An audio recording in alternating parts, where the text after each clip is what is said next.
ಮಹರ್ಷಿ ವಾಲ್ಮೀಕಿ ಅಭಿವೃದ್ಧಿ ನಿಗಮದಲ್ಲಿ 186 ಕೋಟಿ ರೂಪಾಯಿಗಳ ಒಂದು ಹಗರಣ ಏನಾಯಿತು. ಯಾವ ಹಣ ಪರಿಶಿಷ್ಟ ಪಂಗಡಗಳ ಆ ಸಮುದಾಯದ ಯುವಜನತೆ ಅಭಿವೃದ್ಧಿಗೆ ಮೀಸಲಿಟ್ಟಿರ್ತಕ್ಕಂಥ ಹಣ ಪಕ್ಕದ ತೆಲಂಗಾಣ ರಾಜ್ಯಕ್ಕೆ ತೆಗೆದುಕೊಂಡು ಹೋಗಿ ಸಾವಿರಾರು ಫೇಕ್ ಬ್ಯಾಂಕ್ ಅಕೌಂಟ್ಗಳನ್ನ ಓಪನ್ ಮಾಡಿ ಅಲ್ಲಿ ಕ್ಯಾಶ್ ಡ್ರಾ ಮಾಡಿ ಚುನಾವಣೆಗಳಲ್ಲಿ ಕೂಡ ದುರ್ಬಳಕೆ ಮಾಡಿಕೊಂಡ್ರು. ಚಿನ್ನ ಖರೀದಿ ಮಾಡಿರ್ತಕ್ಕಂಥ ಎಲ್ಲವೂ ಕೂಡ ಎನ್ಫೋರ್ಸ್ಮೆಂಟ್ ಡೈರೆಕ್ಟರೇಟ್ ರಿಲೀಸ್ ಮಾಡಿದಂತ ಪ್ರೆಸ್ ನೋಟ್ ಅಲ್ಲೂ ಕೂಡ ಉಲ್ಲೇಖ ಆಗಿದೆ. ಒಟ್ಟಾರೆ ಹೇಳೋದಾದ್ರೆ ಈ ಹಗರಣದಲ್ಲಿ ಒಬ್ಬ ಅಮಾಯಕ ಅಧಿಕಾರಿ ಚಂದ್ರಶೇಖರ್ ಪರಿಶಿಷ್ಟ ಪಂಗಡಕ್ಕೆ ಸೇರಿದಂತಹ ಒಬ್ಬ ಪ್ರಾಮಾಣಿಕ ಅಧಿಕಾರಿ ಶಿವಮೊಗ್ಗದಲ್ಲಿ ಚಂದ್ರಶೇಖರ್ ಆತ್ಮಹತ್ಯೆಯನ್ನು ಕೂಡ ಮಾಡಿಕೊಂಡ್ರು. 100 ಕೋಟಿ ಕೊಳ್ಳೆನೂ ಕೂಡ ಹೊಡೆದಾಯಿತು. ಯಾವ ನಾಗೇಂದ್ರ ಅವರು ಅಂದಿನ ಸಚಿವರು ಅವರೇ ಸ್ವತಃ ಒಪ್ಕೊಂಡಿದ್ದಾರೆ, ಹೌದು ಹಗರಣ ಆಗಿದೆ, ಅದು ನಾನು ಹೊಣೆಗಾರ ಅಲ್ಲ, ಇದಕ್ಕೆ ನಾನು ತಪ್ಪಿತಸ್ಥ ಅಲ್ಲ ಅಂತ ಅವರು ಒಪ್ಕೊಂಡಿದ್ದಾರೆ. ಹಗರಣ ಆಗಿರೋದನ್ನ ಅವರು ಕೂಡ ಒಪ್ಕೊಂಡಿದ್ದಾರೆ, ಅಂದಿನ ಮುಖ್ಯಮಂತ್ರಿಗಳು ಕೂಡ ಸ್ವತಂತ್ರ ಒಪ್ಕೊಂಡಿದ್ದಾರೆ.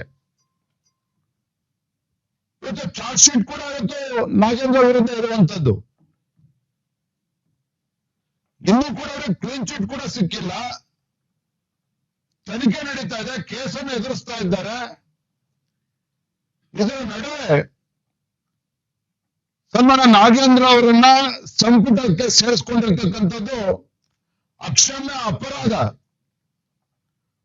ಅಕ್ಷಮ್ಯ ಅಪರಾಧ ಅಷ್ಟೇ ಅಲ್ಲ, ಈ ಕಾಂಗ್ರೆಸ್ ಸರ್ಕಾರ ಪರಿಶಿಷ್ಟ ಪಂಗಡಕ್ಕೆ ಇವತ್ತು ಮಾಡಿರ್ತಕ್ಕಂಥ ಒಂದು ದ್ರೋಹ ಅನ್ನೋದನ್ನು ಕೂಡ ನಾನು ಸಂದರ್ಭದಲ್ಲಿ ಇಷ್ಟಪಡ್ತೇನೆ. ನಮಗೇನು ನಾಗೇಂದ್ರ ಅವ್ರ ಬಗ್ಗೆ ವೈಯಕ್ತಿಕ ದ್ವೇಷ ಏನಿಲ್ಲ ನಮ್ಗೆ, ಆದ್ರೆ ಯಾರು ಅಪರಾಧ ಸ್ಥಾನದಲ್ಲಿ ನಿಂತಿದ್ದಾರೆ, ಯಾರು ಪರಿಶಿಷ್ಟ ಪಂಗಡಕ್ಕೆ ಸೇರಿರ್ತಕ್ಕಂಥ ಹಣವನ್ನ ಲೂಟಿ ಮಾಡಿರ್ತಕ್ಕಂಥ ಆರೋಪ ಇವತ್ತು ನಾಗೇಂದ್ರ ಅವ್ರ ಮೇಲಿದೆ. ಅವರನ್ನ ಹೇಗೆ ಇವತ್ತು ಕ್ಯಾಬಿನೆಟ್ಗೆ ತೆಗೆದುಕೊಂಡಿದ್ದಾರೆ ಇವತ್ತು ಡಿ ಕೆ ಶಿವಕುಮಾರ್ ಅವರು. ಅಂತ ಅನಿವಾರ್ಯತೆ ಏನಿತ್ತು ಮಾನ್ಯ ಮುಖ್ಯಮಂತ್ರಿಗಳಿಗೆ,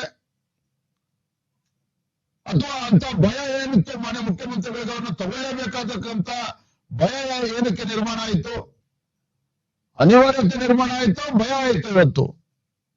ಅಥವಾ ಮುಖ್ಯಮಂತ್ರಿಗಳ ಮೇಲೆ ಕಾಂಗ್ರೆಸ್ ಹೈಕಮಾಂಡ್ನಿಂದ ಒತ್ತಡ ಬಂತ, ಅದನ್ನು ಕೂಡ ಸ್ಪಷ್ಟಪಡಿಸಬೇಕು. ಒಟ್ಟಾರೆಯಾಗಿ ಈ ಪ್ರಕರಣದಲ್ಲಿ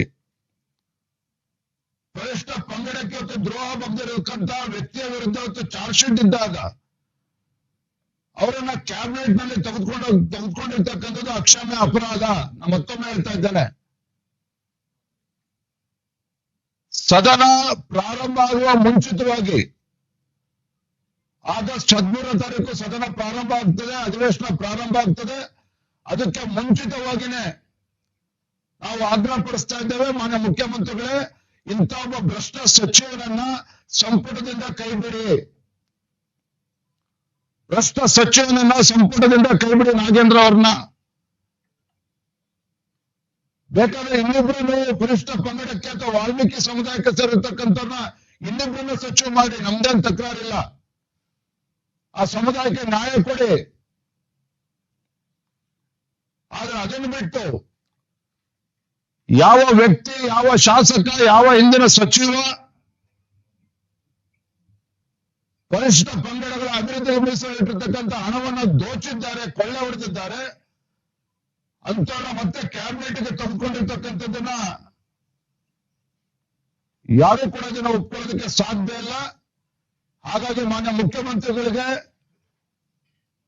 ಇವತ್ತು ಎಚ್ಚರಿಕೆ ನೀಡ್ತಾ ಇದ್ದೇವೆ, ಸದನ ಪ್ರಾರಂಭ ಆಗುವ ಮುಂಚಿತವಾಗಿ ನಾಗೇಂದ್ರ ಅವರ ರಾಜೀನಾಮೆಯನ್ನ ತೆಗೆದುಕೊಳ್ಬೇಕು.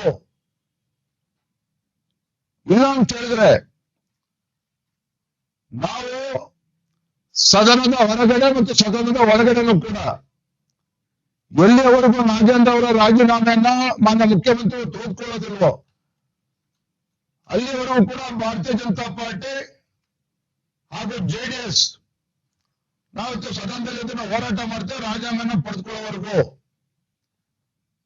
ಹಾಗಾಗಿ ಮಾನ್ಯ ಮುಖ್ಯಮಂತ್ರಿಗಳಲ್ಲಿ ನಾನು ವಿನಂತಿನೂ ಕೂಡ ಮಾಡ್ತಾ ಇದ್ದೇನೆ, ಸದನ ಸರಿಯಾಗಿ ನಡಿಬೇಕು ಅಂತ ಹೇಳಿದ್ರೆ, ನಾಡಿನ ಜ್ವಲಂತ ಸಮಸ್ಯೆಗಳ ಬಗ್ಗೆ ಚರ್ಚೆ ಆಗ್ಬೇಕು ಅನ್ನೋ ಅಪೇಕ್ಷೆ ವಿರೋಧ ಪಕ್ಷದಲ್ಲಿ ಇದೆ. ಅದು ಚರ್ಚೆ ಆಗ್ಬೇಕು ಅಂತ ಹೇಳಿದ್ರೆ ವರಿಷ್ಠ ಪಂಗಡಕ್ಕೆ, ಸಮುದಾಯಕ್ಕೆ ನ್ಯಾಯವನ್ನ ಕೊಡಬೇಕು. ಏನೋ ಆ ಸಮುದಾಯಕ್ಕೆ ಅಪಚಾರವನ್ನ ಎಸಗುವಂತ ಕೆಲಸ ಇವತ್ತು ಕಾಂಗ್ರೆಸ್ ಸರ್ಕಾರ, ಮಾನ್ಯ ಮುಖ್ಯಮಂತ್ರಿಗಳು ಏನ್ ಮಾಡಿದ್ದಾರೆ, ತತ್ಕ್ಷಣ ಮಂತ್ರಿಮಂಡಲದಿಂದ ನಾಗೇಂದ್ರ ಅವ್ರನ್ನ ಕೈ ಬಿಡುವ ಮೂಲಕ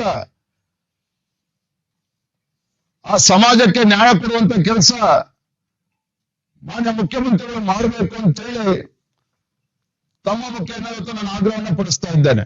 ಹೆಚ್ಚಿನ ವಿಡಿಯೋಗಳಿಗೆ ಪ್ರತಿಧ್ವನಿ ಯೂಟ್ಯೂಬ್ ಚಾನೆಲ್ ಸಬ್ಸ್ಕ್ರೈಬ್ ಮಾಡಿ, ಬೆಲ್ ಐಕಾನ್ ಕ್ಲಿಕ್ ಮಾಡಿ.